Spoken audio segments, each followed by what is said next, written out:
Hey, shalom, shalom, mishpachah. Welcome to another edition of Torah Tidbits. This is Torah Tidbits installment number 12, called Vayechai, or Vayechi, meaning he lived. And it's taken from Bereshit, Genesis chapter 47, verse 28, all the way to chapter 50, verse 26. And a big chunk of this Torah portion deals with, Yisrael, Yaakov, Jacob, on his deathbed. And he's surrounded by his sons, which eventually become the 12 tribes.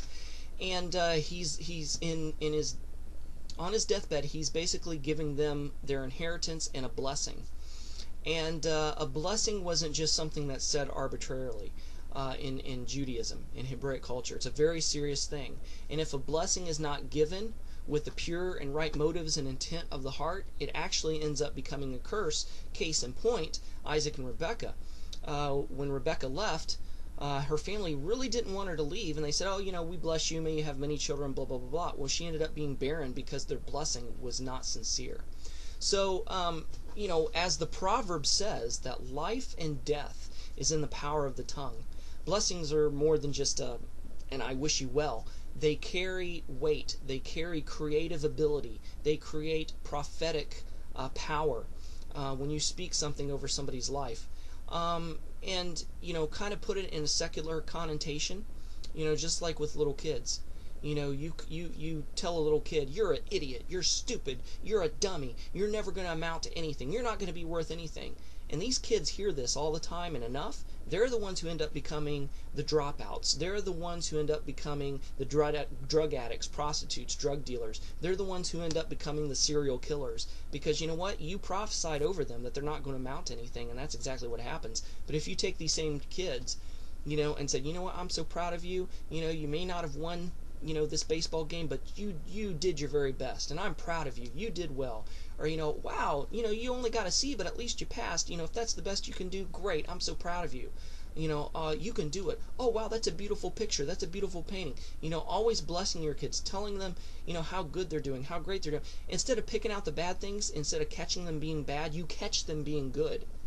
And in that way, you bless them, and you build up their character, and those words that you speak to them become life unto them.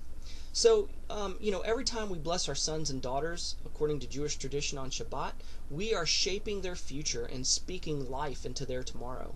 There's like I said, there's a danger in speaking a non-meaning or half-hearted blessing, and even praying a half-hearted prayer, because it ends up becoming a curse because you don't mean it. So in our Torah portion, Jacob is on his deathbed. He blesses his sons, and in the half-Torah portion, we see that last wishes were common, also on a deathbed.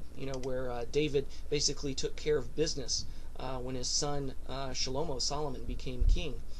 So there's a lot of things that happen regarding blessings but in the deathbed. But I urge you that if you have sons and daughters, that you bless them, that you bless them before you pass on, before your mind gets so bad to where you can't bless them. Don't wait for your deathbed, because you may not be guaranteed a deathbed. You may die, God forbid, in a tragic way, unexpected way.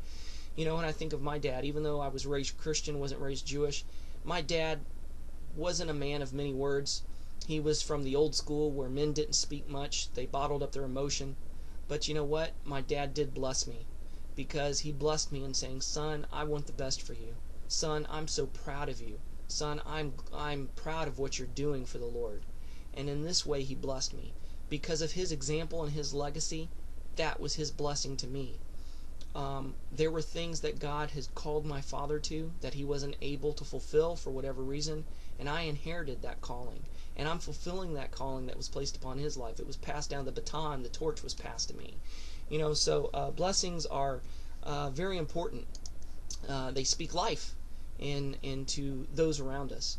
So, hopefully you enjoy this Torah portion. I pray you'd be able to apply it to your heart and life, and that just not only to your sons and daughters, but to your family and friends, that you'll be able to bless people by speaking encouraging good words to them. Speak life into them instead of criticism and death. Shalom and Shavuot Tov Mishpachah. Catch you next time.